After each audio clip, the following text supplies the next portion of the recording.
Hello there, my name is Valerie White Williams and I'm a voice teacher and a vocal coach for Vocal Splendor Studios. Today I'm doing another reaction video and this time I'm going back to reacting to Gabriel Henrique from Brazil performing Mariah Carey's Emotions. Let's have a listen.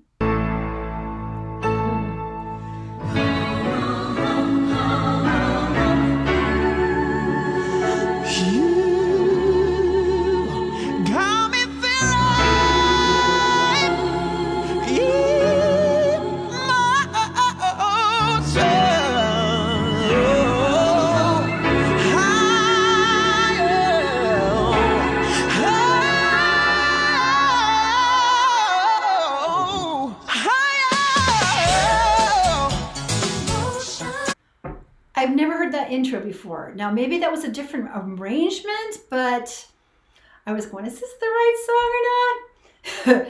He has just got the best belt, huge control. Let's keep going.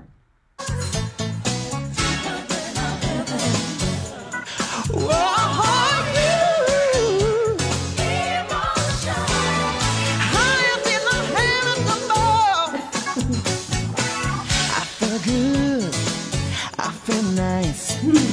I've never felt so satisfied. I'm in love with the spaghetti flying high. It feels like a tree when you took me tenderly. I don't know if it's real, but I like the way I feel.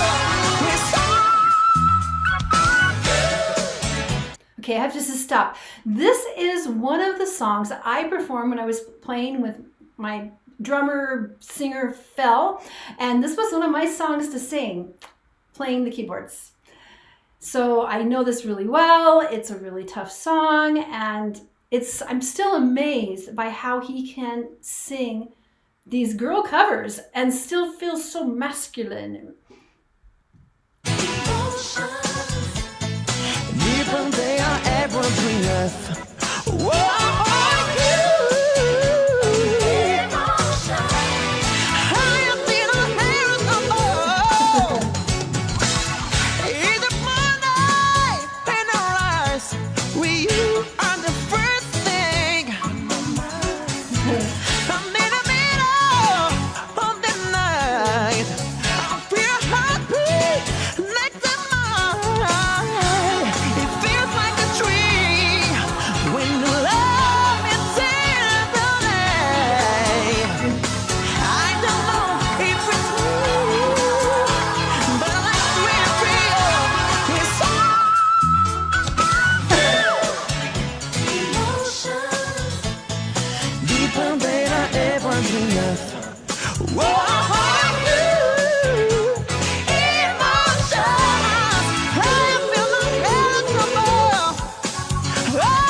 Amazing with him is he's got these extreme whistles and then he can get all the way down into his lower voice. It's just freaks me out. I mean, he's such an amazing singer and he does remind me of Steve Perry. Steve Perry sang a different genre, but Steve Perry also had that very manly voice that could actually sing in the higher registers without being really a true male alto, which is a totally different voice type. So just super, they had similar face shape too, this really, broad cheekbones and interesting. It'd be interesting to compare them next to each other because it does remind me similarly, although I don't think Steve Perry had those whistles.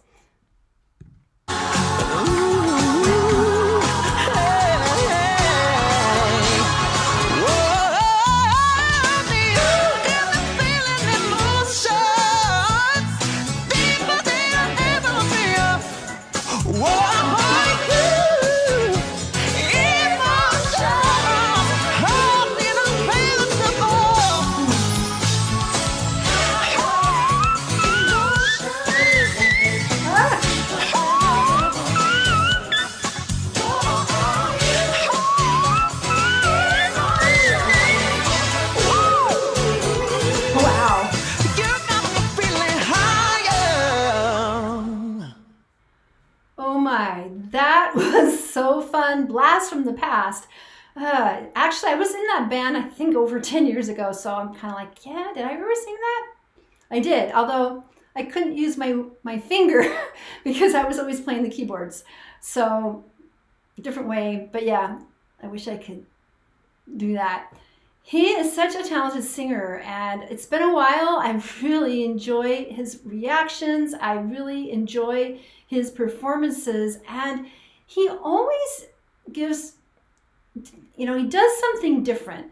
He doesn't always do it exactly the way she did it. He has his own way with it, because that's the way you should. Every singer brings their own presence and style and voice. So it's not always ideal to try to copy exactly. I mean, it's good when you learn a song to try and sing it the way the original artist did, but then you need to live with it and get a sense of, okay, I can do this, and maybe I can do a little bit of something slightly different, because he went right down into those rich, lower, almost baritonal sounds, although I don't think it was a baritone. The thing is that when you have a higher voice, when that higher voice goes into a lower register, it sounds lower than it is. It probably is going to be a medium voice for a true baritone. But still, getting through that range, that is one of the hardest songs, I think, that she has, because those high notes were so effortless. And no, I'm not going to sing them right now for you because I need to warm up to that. And that's the way you have to train that extreme range, and you have to use it a lot. It's kind of use it or lose it, but not necessarily losing it. It might still be there, but you have to retrain. You have to retrain that muscle memory, and it's kind of like stretching. Like if you're going to try to do the splits, if you haven't touched your toes and you can't, you have to slowly stretch into those high notes without pushing, because you don't want to push into them. It could be hurtful, but you need to learn how to lean into them and assume the position of those vocal cords. Because here's the thing about the vocal cords. They're kind of like this. They're open and close. And then they also stretch. So the high notes, the vocal cords are stretching longer and longer and longer. And so they're very narrow. And that's where the idea called whistle tone, because there's only two vocal cords, and there's only two ways, they function in different ways. So we don't have different registers like a car. But when you're doing that whistle tone, the vocal cords are vibrating so gently, and you have to hold that position. You have to give it a lot of support, but it has to be very narrow.